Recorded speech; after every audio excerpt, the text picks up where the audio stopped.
The ways we see the objects are so different that the object we perceive may drastically differ from an initial object. We see through the prism of what we know and what we want to see. Moreover, the process of seeing is less spontaneous or natural as we tend to believe. Different people may find different things in the same image, especially if it's a work of art that suggests subjectivity. Our understanding of the image is affected by our knowledge, experiences, culture, level of art involvement, and even the emotional state at the specific moment of the encounter with the painting. In order to check it, we went to an exhibition of a Palestinian artist and asked people on particular paintings what and how they saw them. Well, I think the little girl is, she comes out from all the exhibition. She's very, very optimistic, very full of life, and I imagine that the artist, I don't know, I just feel that, yes, I feel that the artist was painting her with a lot of love and a lot of affection. I really like the small girl. I think that's really powerful picture. Not only as a picture, but her art style, the detail she adds to that. I think it's a really great picture, especially since she likes people a lot. Even though she's wearing poor clothes and she looks like she comes from a very poor family, and she looks like she could have a very sad life, she still has a smile on it, and it gives it a nice feeling that there's still hope. People may see an image not just in a different way, but the interpretations of what they see may be even contradicting. As for me, she is crying. If to talk about the war in Palestine, let's say, it is obvious that she's crying because she cannot find the peace and she feels lost, I guess, because she doesn't know what will be with her in a minute, in a day, in a year, and I'm not sure about her parents. Where are they? So probably she's crying because she's without her parents and she's left alone. It looks like she's reacting to joy or humour and rubbing her eyes in the sense that it's caused, this laughter has caused a physical reaction, and that she's responding to it in that physical way. She looks very relaxed and enjoying herself. I think she's crying. Yeah. She's need a chocolate or something like that. The paradox of the art is that the eyes of someone else painted on the canvas may still reflect our own thoughts and aspirations. I like this little child, this one. Yeah, these eyes, they show at the same time fear and somehow, but they don't show desperation. They show, oh, can I decide about my future? Can I live my future? Am I going to live for the future?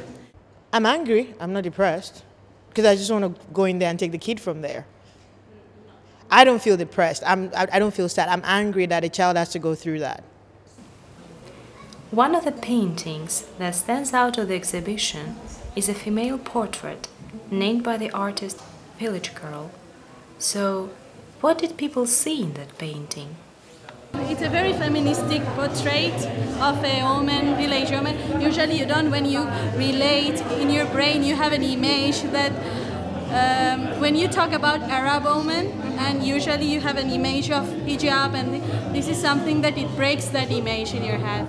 I think what I like about her is that it uses a lot of color. I think Palestinian art often has not depressing color, but it's a reflection of the emotion, and so it tends to be very thematic. And so I like that she's young and solemn and serious, but not afraid to wear color.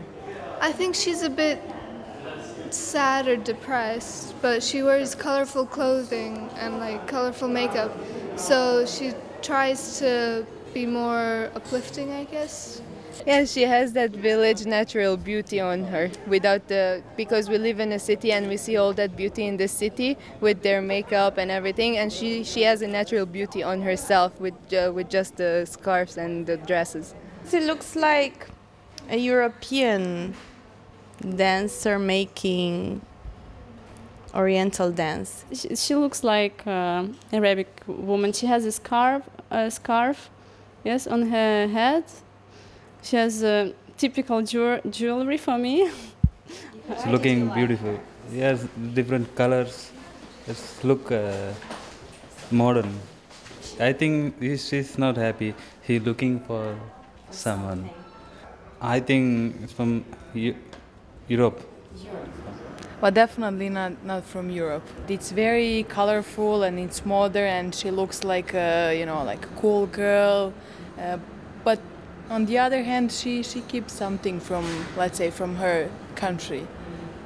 Yeah, it reminds me of the northern part of Nigeria, where they're into covering your head and dressing, and it's the Islamic part of Nigeria. And you see girls like they call them the Fulani girls. They're very pretty, big eyes, makeup and beads and all whatnot. But that's how they dress on a regular. So when I first saw that, that was what struck me.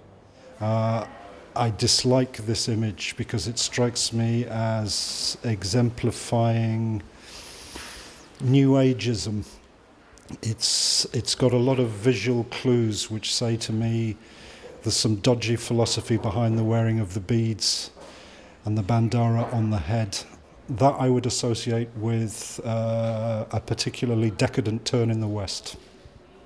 It does not become immediately clear to myself that actually it is a village girl. It certainly is a girl, and it stands out in the exhibition as it is a very bright painting. The color red and yellow are superimposed on the image and make it stand out. I think it is an image of hope. It is a way of showing that beauty is also in a country where, according to the Western media, you least expect it, and therefore beauty is a human universal again. And this is something that will make people stop and say, "Wow, there is hope." A work of art should be placed in a particular context. The context of an image can influence our understanding and perception of the image.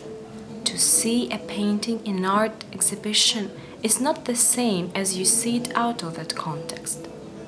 Their meaning can greatly change. I would still relate her to Palestine because I can see it in the Palestinian.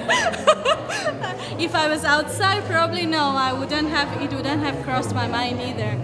Well, I first came to think that would be very sad and emotional, but then I was surprised because most of the pictures are very bright and they have a good attitude to it, they have a good emotion. So I was quite surprised to see that. Shit, you see, I mean, if I'd seen that, I might have been able to immediately relate the term Palestine with the flag, with the image that I take exception to. But which I don't take exception to now on the basis of now knowing that it's in an entirely different context from the one that I imagined. Art can be interpreted in many ways, and people may attach their own meanings and even feelings to a specific work of art. Art is blind. It doesn't matter what it is. It's just an expression, and it's also some form of communication that allows you, connect with people. Art may try to capture the reality, but the only reality it can really capture is the picture itself. The meaning belongs to the beholder. We see what we want to see.